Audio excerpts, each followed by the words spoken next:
সঙ্গীতা। আমার নতুন আরও একটি ব্লগে তোমাদেরকে অনেক অনেক ওয়েলকাম আর ভালোবাসা। কেমন আছো তোমরা সবাই? আশা করছি ভালো আছো আর সুস্থ আছো। আমরাও না বেশ ভালো আছি। আর আজকের দিনটি হচ্ছে মঙ্গলবার, আর ঘড়িতে এখন বাজে সকাল ওই 7:45 নাগাদ। তোমাদেরকে সাথে নিয়ে আজকে ব্লগটা এখান থেকে শুরু করছি। আই হোপ ব্লগটা তোমাদের একটু হলেও ভালো লাগবে। ভিডিওটা হয়তো এখন থেকে শুরু করছি, কিন্তু যথারীতি সকালটা অনেক তাড়াতাড়ি শুরু করে ফেলেছি। আর আজকে টিফিনে কিন্তু তোজোকে দিচ্ছি এগ রোল। আসলে কালকে রাত্রিবেলা লুচি বানিয়েছিলাম, তার কিছুটা লেচি রেখে দিয়েছিলাম, কারণ আগেই প্ল্যানিং করে রেখেছিলাম সকালবেলা আজকে তোজোকে এরকম ডিম টোস্ট বানিয়ে দেবো। কারণ ঘরে ছিল শশা আর সমস্ত কিছুই জোগাড় যেহেতু ছিল, সে কারণে সকালবেলা উঠে ডিম টোস্টটা করা কিন্তু আমার কাছে অনেকটাই সহজ হয়ে দাঁড়িয়েছিল। আর যার জন্যই আজকে তোজোকে টিফিনে করে দিয়েছি ডিম টোস্ট। আর এই দেখো করে এখন প্যাকও করে দিচ্ছি। আসলে মাঝে মধ্যে না তোজোকে এরকম চটপটা খাবার দিলে ও না খেতে ভীষণ ভালোবাসে, সেই কারণে কিন্তু আজকে ওকে এরকম টিফিন করে দিলাম। তো বন্ধুরা, সকাল থেকে যেরকমটা দেখতে পেলে অনেকগুলো কাজ সেরে নিয়েছি সকাল থেকে এখনো পর্যন্ত। এখনো অনেক কাজ বাকি আছে। কালকে ভাগনা ভাগ্নি এসেছিল রাত্রিবেলা, ওরা আসলে তো ওরা খাটে শোয়। তাই হাজব্যান্ড বললো এবার আর আমরা যেহেতু নিচে শুই, এবার কালকে আর নিচে শুইনি, কারণ ঠান্ডাটা ভালোই পড়ে গেছে। হাজব্যান্ডেরও জ্বর আসছিল। কালকে আমরা এই ঘরে শুয়েছি। দেখো এই ঘরের এখনো বিছানা পড়ে, প্লাস ওই ঘরের বিছানা পড়ে সমস্তটা গোছাবো। আর দুদিন ধরে জানো তো, আর তোজোকে আমি সকালে দিতে যাচ্ছি না, ওর বাবাই যাচ্ছে, আমি শুধু আনতে যাচ্ছি। কারণ কি বলো তো, সকালবেলা গেলে না এসে একটুও মানে মানে নিঃশ্বাস ফেলতে পারি না, এত কাজের চাপ থেকে যায়। সে কারণে ওর বাবাকে বলছি তুমিই দিয়ে আসো, ওই ফাঁকটায় আমি যতটা কাজ গুছিয়ে নিতে পারি আমার ততটা হেল্প হবে। ওর বাবা বললো ঠিক আছে। তাই এখন এই দুটো ঘর আগে পরিষ্কার করব, তারপরে রান্নাঘরে ঢুকবো। আর আজকে আবার কিচেন ক্লিনিং আছে। কালকে তোমাদের দেখালাম মাসকাবারি মাল কিন্তু চলে এসেছে, ওগুলো আবার রিফিল করতে হবে। তার আগে তো কন্টেনারগুলোকে ভালো করে পরিষ্কার করতে হবে। রান্নাবান্না সেরে কিচেন ক্লিনিং করব, মানে ওইদিকে কন্টেনারগুলো মাজা ধোয়া, সেগুলো শোকানো, আবার বিকেলে ওগুলো রিফিল করার এই কাজগুলো। আজকে সারাদিনে অনেক কাজ রয়েছে। তো তাহলে বন্ধুরা, পুরো ব্লগটার সাথে থাকো আর পুরো ব্লগটা দেখতে থাকো। কেমন লাগছে আজকের ব্লগটা অবশ্যই কমেন্ট করে জানিও। যেমন বলা তেমন কাজ। সোজা চলে এসেছি আগে এই ঘরটা গুছিয়ে নিতে। এইদিকে দেখো আগে জানলাটা খুলে নিয়েছি, আর আজকে বিছানা চাদরটা চেঞ্জ করে দেবো। আর ওইদিকে দেখি তোজোর গ্লাসটা জানলার উপরে পড়েছিল। তো বাচ্চা মানুষ যখন যেখানে পায় সব কিছু ছড়িয়ে ছিটিয়ে রাখে। আর এদিকে আগে বিছানাটা খালি করে নিয়ে চাদরটা তুলে নেব, তারপরে আর একটা চাদর পেতে নেব। আসলে এইদিকে জানো তো ভালোই সকালবেলাটা ঠান্ডা ঠান্ডা লাগে, তাই জন্য ভাবছি একটু সুতির চাদর ছেড়ে অন্য রকমের চাদর পাতবো। আর কি বলো তো, শীতকালে না এরকম ধরনের বিছানার চাদর পাতলে, এই মেটেরিয়ালটাকে কি বলে ঠিক জানা নেই, কিন্তু এতে না গাটা খুব তাড়াতাড়ি গরম হয়। সুতির চাদরে কিন্তু শীতকালে গা হাত পা গরম হতে একটু সময় লেগে যায়। আর আমার জানো তো শীতে একটা রোগ আছে, পা হাত পা ঠান্ডা হয়ে যাওয়া। তো চাদরটা যদি একটু এরকম ধরনের পাতা যায় তাহলে কিন্তু খুব তাড়াতাড়ি গা গরম হয়ে যায়। যদিও বা এখনো অত ঠান্ডা পড়েনি, তবুও আগে থেকে ওই যে ঠান্ডা আসছে আসছে ওই মজাটাই এনজয় করছি। আর এদিকে দেখো কথা বলতে বলতে কিন্তু আমি বিছানা চাদরটা চেঞ্জ করে বিছানাটাকেও সুন্দরভাবে গুছিয়ে নিয়েছি। আর এই ঘরটা গুছিয়ে নিয়ে সোজা চলে যাব কিন্তু এখন ওই ঘরটা পরিষ্কার করে নিতে, যেখানে বললাম আমরা কালকে রাত্রিবেলা ঘুমিয়েছিলাম।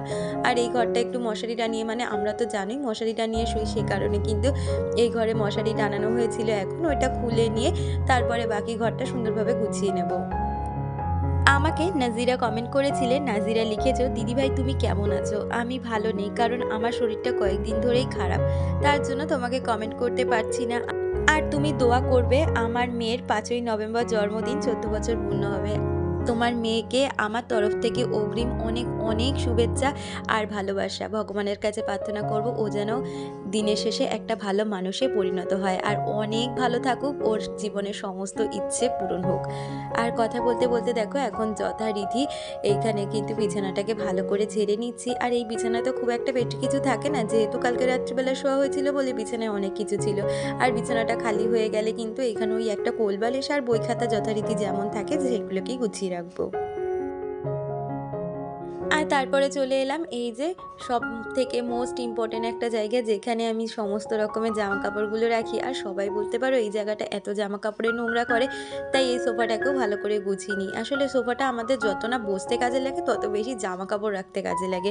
আর একটার পর একটা এখানে জামা কাপড়গুলো সুন্দরভাবে গুছিয়ে নিচ্ছি।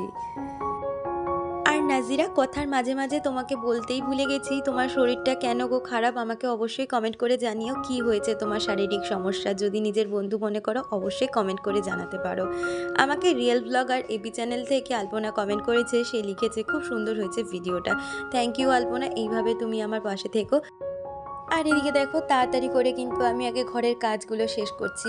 ওই যে তোমরা তো জানোই এখন আমার নতুন একটা ডিউটি আছে, যেটা কিনা তোজোকে আমাকে আনতে যেতে হয়। তার আগে কিন্তু আমার ইচ্ছা আছে রান্নাঘরটা ডিপ ক্লিনিং করে যাওয়ার, কিন্তু আগে রান্নাঘরে হাত দিলে তো হবে না। আগে এদিকের ঘরগুলো পরিষ্কার পরিচ্ছন্ন করে তারপরে রান্নাঘরে রান্না সেরে তারপরে রান্নাঘরের কাজে ডিপ ক্লিনিংয়ে হাত দেবো। আসলে চেষ্টা করি কি বলো তো, কোনো কাজে ডিপ ক্লিনিং করার আগে আগে রান্নাবান্নাটা কমপ্লিট করে রাখতে। কারণ দেখবে আমরা যখন ডিপ ক্লিনিংয়ের কাজে হাত দিই তখন কিন্তু সময়ের খেয়াল থাকে না।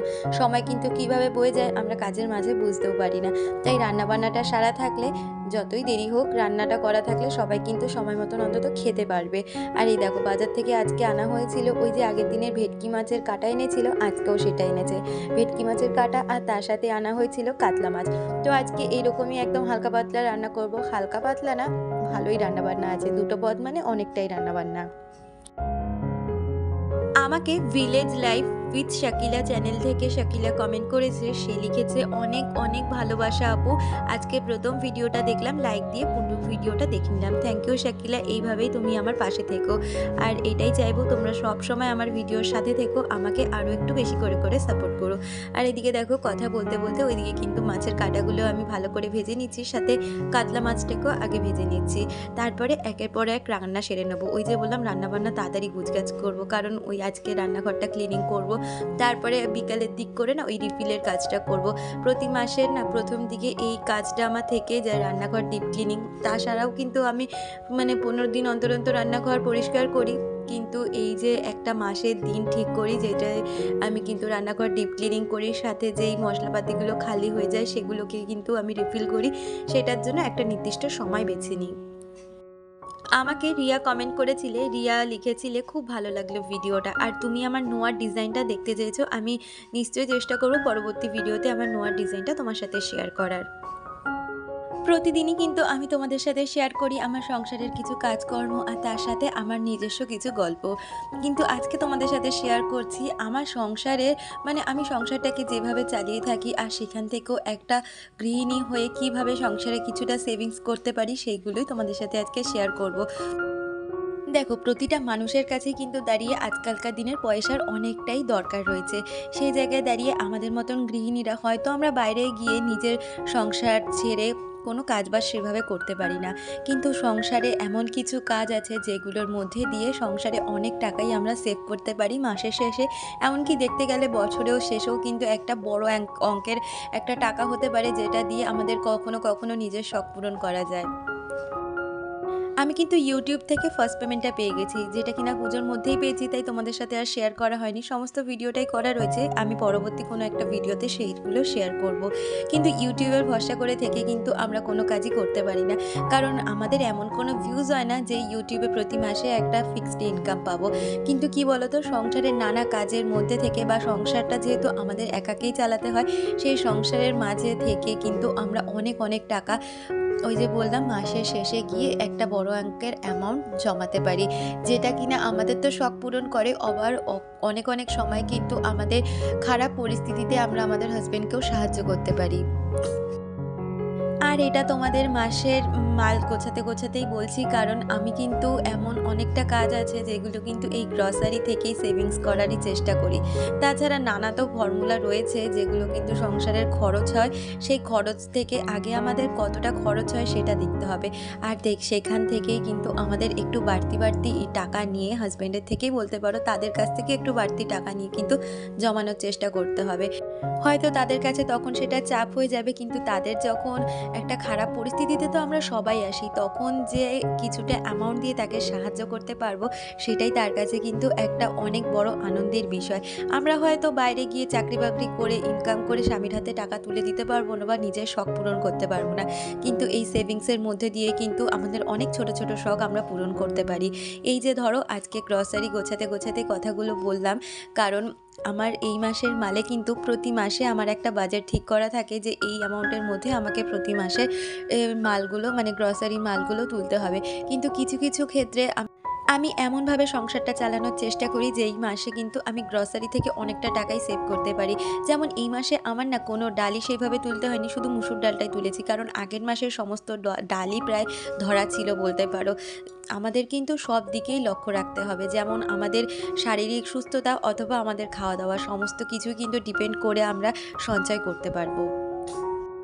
আবার দ্বিতীয়ত আমি এমন অনেক কাজ করি যেমন কিনা তোজোর যে টিউশন ফিজ হয় যেই ম্যামের কাছেও পড়ে, তার যে অ্যামাউন্টটা তার থেকে কিন্তু আমি মাসে গেলে 200 টাকা করে এক্সট্রা হাজব্যান্ডের থেকে নিই। সেই 200 টাকা করেও কিন্তু আমি প্রতি মাসে জমাই। দেখো আমাদের তো মেয়েদের কত কিছুই না প্রয়োজন আছে, সেখানেও কিন্তু আমরা নিজের প্রয়োজনীয় জিনিসগুলো টাকা জমিয়ে জমিয়ে মেটাতে পারি, অথবা ওই যে মানে কখনো কখনো পরিস্থিতি খারাপে হাজব্যান্ডকেও অনেকটাই সাহায্য করতে পারি। এই কথাগুলো তোমাদের সাথে এই কারণেই শেয়ার করছি, এগুলো আমি অভিজ্ঞতা থেকেই মানে এই 10 বছরের বিবাহিত জীবনে এই অভিজ্ঞতাগুলো আমি আস্তে আস্তে ধীরে ধীরে সঞ্চয় করেছি, আর সেইভাবে আমার সংসারটাকে ধরে রেখেছি বা চালাচ্ছি বলতে পারো।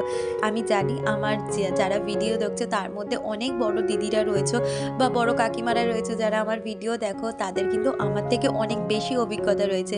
তবুও আমার এই ছোট্ট অভিজ্ঞতা যতটা আমি মানে যেইভাবে আমি সংসার চালাই আমি ততটাই তোমাদের সাথে শেয়ার করি। এর থেকেও কিন্তু আমি অনেক ভালো কমেন্ট পাই তোমাদের থেকে, যে অনেক বড় বড় আমার থেকে যারা রয়েছে তারা বলো যে তোমার টিপস ফলো করে আমি আমার সংসারের খরচগুলো করি বা সংসারটা চালাই, তাতে অনেকটাই উপকার পেয়েছি। আর এই কমেন্টগুলো পেলে কিন্তু আমার আরও আগ্রহ বাড়ে যে আমি কিভাবে সংসারের খরচা করি বা একটা সাধারণ গৃহিণী হয়ে সংসারের সেভিংস করি সমস্ত কিছুর মধ্যে দিয়ে, সেটা তোমাদের সাথে শেয়ার করার। আমাকে মিতালিদি কমেন্ট করেছে, দিদি লিখেছে খুব ভালো লাগলো বোন, অনেক ধন্যবাদ, আমার ইচ্ছেটা তুমি শুনলে, ভিডিওটা খুব ভালো লাগলো, ভোগ দর্শন করলে ভোগ দর্শন করালে খুব ভালো লাগলো, তোমার জীবন ও তোমার জীবনের সব ইচ্ছে পূরণ হোক, ভালো থেকো, ভালোবাসা নিও। অনেক ধন্যবাদ দিদি, আশীর্বাদ করো জীবনে যেই একটা সুপ্ত বাসনা রয়েছে সেটা যেন খুব তাড়াতাড়ি পূরণ করতে পারি, তোমরা আমাকে আশীর্বাদ করো। আর সেটা কি অবশ্যই তোমাদের সাথে শেয়ার করব যদি সেটা তোমাদের আশীর্বাদে বা ভগবানের আশীর্বাদে পূরণ করতে পারি তো। আর এদিকে দেখো কথা বলতে বলতে ওইদিকে কন্টেনারগুলোকে ভালো করে মেজে নিয়েছি। আর মেজে নিয়ে না প্রতিবার আমি কিন্তু ওই টেবিলের ওপরে একটা ন্যাকড়ার ওপরে সমস্ত কন্টেনারগুলোকে দিয়ে দিই। কিন্তু এবারে কি করেছি, আমাদের জানলায় না এই শীতের টাইমটা খুব ভালো রোদ আসে, এমনকি আমাদের বিছানা অবধিও রোদ চলে আসে। তাই এবারে ভাবলাম কন্টেনারগুলোকে জানলার ওপরে দিয়ে দিই, আর ওইখানে রোদে শুকিয়ে যাবে, তাহলে আর না ওই দ্বিতীয়বার আমাকে বিকেলবেলা করে শুকনো ন্যাকড়া দিয়ে মুছতে হয় না। সমস্ত জলটা শুকিয়ে গেলে কিন্তু আমার একেবারে গ্রসারিগুলো ঢালা পড়া করতেও খুব সুবিধে হয়ে যায়। দেখো আমি খুব মধ্যবিত্ত ফ্যামিলি থেকেই বিলং করি, আগেও আমি একটা মধ্যবিত্ত ফ্যামিলি থেকে বিলং করে এসেছি, আর এখনও স্বামীর ঘরে কিন্তু একটা মধ্যবিত্ত ফ্যামিলিতেই বিলং করি। তাই আমাদের প্রতিটা খরচার পেছনে কিন্তু একটা বাজেট ধরা থাকে, সারা মাসের বাজেট, সারা বছরের বাজেট, এর মধ্যে থেকেও কিন্তু আমরা নিজেদের শখ পূরণ করি, ছেলে মেয়েদের পড়াশোনার পেছনে খরচা করি, সেখান থেকেও কিন্তু আমরা চেষ্টা করি সবসময় কিছুটা সেভিংস করার, যেটা কিনা আমাদের একটা ভবিষ্যতে কাজে দেবে। ভবিষ্যতের জন্য সেভিংস তো প্রতিটা মানুষেরই থাকে, কিন্তু সেই সেভিংসে তো আমরা সবসময় হাত দিতে পারি না, তার বাইরে গিয়েও কিন্তু নিজেদের অনেক ইচ্ছে, অনেক শখ থাকে যেগুলো পূরণ করার প্রয়োজন পড়ে। আর আমি বলতে পারো এরকম ছোট ছোট সেভিংসের মধ্যে দিয়ে সমস্ত শখ ইচ্ছে পূরণ করে থাকি। হয়তো সেগুলো অনেক বড় কিছু করতে পারি না, কিন্তু তার মধ্যেও ছোট ছোট অনেক শখ পূরণ করে থাকি। আর আমাদের মতন গৃহিণীরা আমার মনে হয় এরকমভাবে কিন্তু আমরা সংসার থেকে সেভিংস করে থাকি। শুধু আমি একা বলে নয়, আজকে আমার ভিডিওটা যারা দেখছো আমার মনে হয় অনেকেই তোমরা এইভাবে সংসারটা চালিয়ে থাকো, তার মধ্যে থেকেই নিজের শখ পূরণ করো এরকম ছোট ছোট সেভিংসের মধ্যে দিয়ে। আর এদিকে কথা বলতে বলতে আমি কিন্তু রান্নাঘরটা খুব ভালোভাবে পরিষ্কার করে নিচ্ছি। আমি তো ওই সেলফটায় কিছুই রাখি না, তোমরা জানো ইঁদুরের উৎপাতে আমি সমস্ত কিছু কিন্তু আমার ঘরের যে সেলফটা রয়েছে ওটার মধ্যেই সুন্দরভাবে সাজিয়ে রাখি। কিন্তু যদিও বা ওইটা আমার রান্নাঘরে রয়েছে, ওটা তো আমার পরিষ্কার করার প্রয়োজন পড়ে, তাই সুন্দরভাবে ওইটা পরিষ্কার করে নিলাম।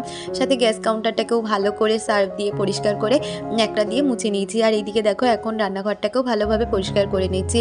আর এই যে কাজটা দেখছো এগুলো কিন্তু আমি খুব তাড়াহুড়ো করে 12টার মধ্যে কমপ্লিট করেছি, কারণ এগুলো সেরে আমাকে আবার তোজোকে আনতে যেতে হয়েছিল। আর তারপরে মাঝে কিন্তু লাঞ্চ করে একটু রেস্টও নিয়েছি। আর এখনের সময়টা হচ্ছে ওই বিকালের দিকটা, বিকাল না বলতে পারো এখন তো 5:30, মানে সন্ধে দিয়ে এই কাজগুলো এখন গুছিয়ে নেওয়ার চেষ্টা করছি। এদিকে দেখো আমার কিন্তু মাসের যে গ্রসারির মালগুলো সেগুলো সমস্তটাই চলে এসেছে। আমি তোমাদের সাথে শেয়ার করে দিই যে আমি কীরকম টাইপের গ্রসারি মাল তুলি। তাও এখনও সমস্ত মাল কিন্তু এসে পৌঁছায়নি। এদিকে কিন্তু 2 কেজি আটা, 2 কেজি ময়দা, ওইদিকে 3 কেজি চিনি আনা হয়েছে। আর তেলের মধ্যে কি বলো তো, আমি সকালবেলায় 2 প্যাকেট তেল অলরেডি কেটে ফেলেছি। আর এদিকে সমস্ত গুঁড়ো মশলাগুলো রয়েছে, এখনও অনেকগুলো তেলই আসা বাকি রয়েছে। কি করি জানো তো, আমি অনেক ক্ষেত্রে দেখি অনলাইনে কোথায় একটু সস্তায় পাওয়া যায়, আমি যেখানেই অনলাইনে একটু সস্তায় পাই আমি কিন্তু সেখান থেকেই তুলে নেওয়ার চেষ্টা করি। কারণ আমাদের কিন্তু সব দিক বিবেচনা করেই সংসার চালাতে হবে। গ্রসারি মাল যে একটা দোকান থেকে আনি বলে একটা দোকান থেকে আমাকে কিনে আনতে হবে সেটা কিন্তু নয়। আমি এক্ষেত্রে অনেক সময় অনলাইনও ফলো করি। অনলাইনে অনেক সময় তেলের অফার পাওয়া যায়, এমনকি বাচ্চাদের টিফিনের যেই জিনিসগুলো লাগে সেগুলোও কিন্তু আমি অনলাইন থেকে এনে নেওয়ার চেষ্টা করি, যেখানে কিন্তু আমি 2 টাকা 3 টাকা হলেও কমে আনতে পারি।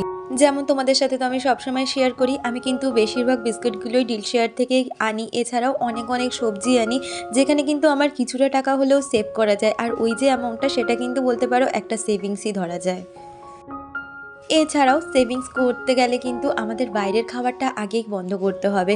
আমি কিন্তু বাড়িতেই সমস্ত কিছু মানে আমার হাজব্যান্ড বা আমাদের তোজো, ওরা তো খেতে ভীষণ পছন্দ করে, তাই ওদের যেগুলো ডিমান্ড থাকে আমি কিন্তু সেগুলো সবসময় বাড়িতে বানিয়ে দেওয়ারই চেষ্টা করি। যেমন ধরো একটা এগ রোল বাইরে কিনতে গেলে কিন্তু এখনকার দিনে দাঁড়িয়ে সেটার দাম 50 টাকা পড়ে যায়। কিন্তু আমি কিন্তু বাড়িতে সেটা বানাতে গেলে হয়তো আমার খাটনিটা একটু বেশি পড়ে, কিন্তু 50 টাকার মধ্যে বলতে গেলে আমাদের 3টে এগ রোল হয়ে যায়। তো সেই রকমভাবেই কিন্তু বলতে পারো এক এক ধরনের সেভিংস হয়। তাছাড়া আমরা কি বাইরের খাবার খাই না? নিশ্চয়ই খাই। এক আধ দিন খাওয়া যায়, সেটাকে কিন্তু কোনোভাবেই রেগুলার করাই যেতে পারে না। তাহলেই কিন্তু আমরা দিনের শেষে গিয়ে কিছুটা সেভিংস করতে পারবো। এছাড়াও কিন্তু তোজোকে আমি যেরকম পাস্তা, চাউমিন, ম্যাগি অথবা ধরো এগরোল, এগুলো কিন্তু আমি বাড়িতেই বানিয়ে দিই। এই যে শীতের সিজন আসছে, এরপরে তো কেক বানাবো, এই ধরনের খাবারগুলো বাড়িতে বানালে কিন্তু অনেকটাই সেভিংস করা যায় বলতে পারো। আর এদিকে দেখো, কথা বলতে বলতে আমি কিন্তু সমস্ত গ্রসারিগুলো একটার পর একটা রিফিল করে নিচ্ছি। আর এইভাবে কিন্তু মাসের প্রথমের দিকে সমস্ত গ্রসারি গুছিয়ে রাখতে এত ভালো লাগে, আর সংসারটা মনে হয় কি পুরো ভরে ভরে রয়েছে। আর ভরা সংসার দেখতে আমাদের গৃহিণীদের কাদের না ভালো লাগে বলো তো। এই দেখো, এইদিকে এবার চলে এসেছি ছোট কন্টেনারগুলো রিফিল করে নিতে। আর আগের বারে দেখলে তো অনেকগুলোই ডাল রয়ে গেছিলো, মুসুর ডালটা আমি শুধু অল্প একটু আনিয়েছিলাম, মুগ ডাল ছিল, মটর ডাল ছিল, সেগুলোকেও ঢেলে রেখেছি। আর এখন গোটা মশলাগুলোকে ভালো করে ঢেলে রাখছি, তারপরে গুঁড়ো মশলাগুলোকে ঢেলে নেব। আমাকে সুমি কমেন্ট করেছে, সুমি লিখেছে, দিদিভাই আমি সুমি, তোমার পরিবারের নতুন সদস্য, খুব সুন্দর হয়েছে, আমার বাড়ি হলদিয়া। থ্যাংক ইউ সুমি, হলদিয়া থেকে আমার ভিডিওটা দেখার জন্য। আশা করব তুমি আমার প্রতিটা ভিডিওর সাথে এইভাবেই থাকবে। আর হাসি খুশি অফিসিয়াল চ্যানেল থেকে আমাকে কমেন্ট করেছে, সে লিখেছে, কেমন আছো দিদি? একটু খারাপ আছি গো, ভীষণ ঠান্ডা লেগেছে, কথাগুলো বেঁধে বেঁধে যাচ্ছে, দেখে তো বুঝতেই পারছো প্রচণ্ড পরিমাণে ঠান্ডা লেগেছে। কিন্তু তোমাদের সাথে ভিডিও মিস করব না, অনেক মিস করেছি বলে আর ভিডিও অফ করছি না। আর এদিকে দেখো, কথা বলতে বলতে আমি কিন্তু সমস্ত কন্টেনারগুলো রিফিল করে দিয়েছি, যেগুলো আমার এই মুহূর্তে প্রয়োজন। তো সেগুলোকে এখন জায়গা মতন গুছিয়ে রাখবো। আমাকে ঝিলি কমেন্ট করেছে, সে লিখেছে, তোমার জন্য অনেকগুলো গোপুসোনাকে একসঙ্গে দেখলাম আর ভোগ দর্শন করতে পারলাম, খুব ভালো লাগলো দি। থ্যাংক ইউ সো মাচ ঝিলি, এইভাবেই পাশে থেকো। আর সাথী আমাকে কমেন্ট করেছিলে, সাথী লিখেছিলে, খুব ভালো লাগলো ভিডিওটা, জানো তো দি আমি মিশো থেকে অনেক জিনিসই কিনেছি, আজ পর্যন্ত খারাপ পৌঁছায়নি। তোজোকে অনেক দিন পরে দেখে ভালো লাগলো। ভালো থেকো, শুভরাত্রি, তুমিও খুব ভালো থেকো। তোজোকে চেষ্টা করি প্রতিটা ভিডিওর মধ্যে অল্প অল্প করে দেখানোর।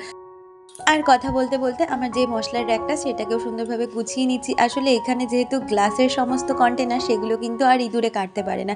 যদি কিছু প্লাস্টিক কন্টেনার রাখি, ওগুলো ইঁদুরে কাটবেই, সেই কারণে কিন্তু আমি যেই প্লাস্টিক কন্টেনারগুলো ব্যবহার করি সেগুলো এরকম ঘরের সেলফেই একটার পর একটা সুন্দরভাবে গুছিয়ে রাখি। আসলে কি জানো তো, গুছিয়ে রাখাটাই মেন, সেটা তুমি কোথায় রাখছো সেটা ম্যাটার করে না। সুন্দরভাবে জিনিস গুছিয়ে রাখলে কিন্তু রান্নাঘরের জিনিস ঘরেও সুন্দরভাবে রাখা যায়। আর মমতা দি আমাকে কমেন্ট করেছে, দিদি লিখেছে, তুমি আমার কমেন্টটা পড়েছো, কিন্তু নামটা কি ঠিক করে ঠিক নিয়েছো, নাকি যে কমেন্টটা আমি করেছি সেই কমেন্টটা তুমি অন্য কেউ করেছে, সেই বিষয়টা আমি ঠিক বুঝতে পারলাম না। দিদি আমি তোমার কথাটাও বুঝতে পারলাম না, তুমি আর একবার আমাকে কমেন্টটা করো, আমি যদি কোনো ভুল করে থাকি অবশ্যই আমি সেটা বলে দেবো। আর এদিকে দেখো, এই মশলাপাতিগুলো কিন্তু এখনও বেঁচে রয়েছে, সারা মাসে যেহেতু গ্রসারি জিনিস তো বেঁচে তো থাকবেই, সেগুলোকে কিন্তু আমি সুন্দরভাবে অন্য জায়গায় স্টোর করে রাখছি। ওইগুলো শেষ হলে আবার এখান থেকে বার করে করে আমি কিন্তু রান্নার কাজে বা যেই সমস্ত কাজে জিনিসগুলো লাগবে সেই কাজে ব্যবহার করতে পারবো। ওইদিকে কিন্তু আটা, ময়দা, চিনিটা রেখে দিলাম, আর এইদিকে সমস্ত ধরনের গুঁড়ো মশলাগুলো একটার পর একটা গুছিয়ে রাখছি। এই মাসে গুঁড়ো মশলাটাই অনেক বেশি এসছে। আবার দেখা যাবে কি বলতো, সামনের মাস পর্যন্ত অনেক গুঁড়ো মশলা রয়ে যাবে, যেটা কিনা সামনের মাসে আমার একটা দুটো করে কম নিলেও হয়ে যাবে। এই করেই প্রত্যেক মাসে সেভিংস করার চেষ্টা করি। আমরা তো এককালীন অনেক টাকা জমাতে পারবো না, কিন্তু এই ছোট ছোট সেভিংসই কিন্তু আমাদের কাছে অনেকটাই ইম্পর্টেন্ট। আর ওদিকে সমস্ত মশলাপাতিগুলো রেখে দিয়েছি, আর এর মাঝে কিন্তু ডিলশেয়ার থেকে বিস্কুট চলে এসেছিল, যেগুলো তোমাদের সাথে শেয়ার করা হয়নি। সেগুলো কিন্তু এই কন্টেনারের মধ্যে আমি রেখে দিচ্ছি একটার পর একটা সুন্দরভাবে গুছিয়ে। আর এই যে সার্ফ আর সাবানটা, এটা আলাদা রাখবো। তোমরা এর আগে আমাকে বলেছিলে এটা যেন মশলার মধ্যে না রাখি। আর এই তো দেখো রান্নাঘরটা সুন্দরভাবে গুছিয়ে নিয়েছি, তোমাদের সাথেও আরেকবার শেয়ার করে দিলাম। তাহলে কেমন লাগলো আজকের আমার ভিডিওটা অবশ্যই কমেন্ট করে জানিও। যদি ভালো লাগে একটা লাইক আর কমেন্ট করে দিও। আজকের ভিডিওটা এই পর্যন্ত রাখছি, দেখা হচ্ছে পরবর্তী ভিডিও।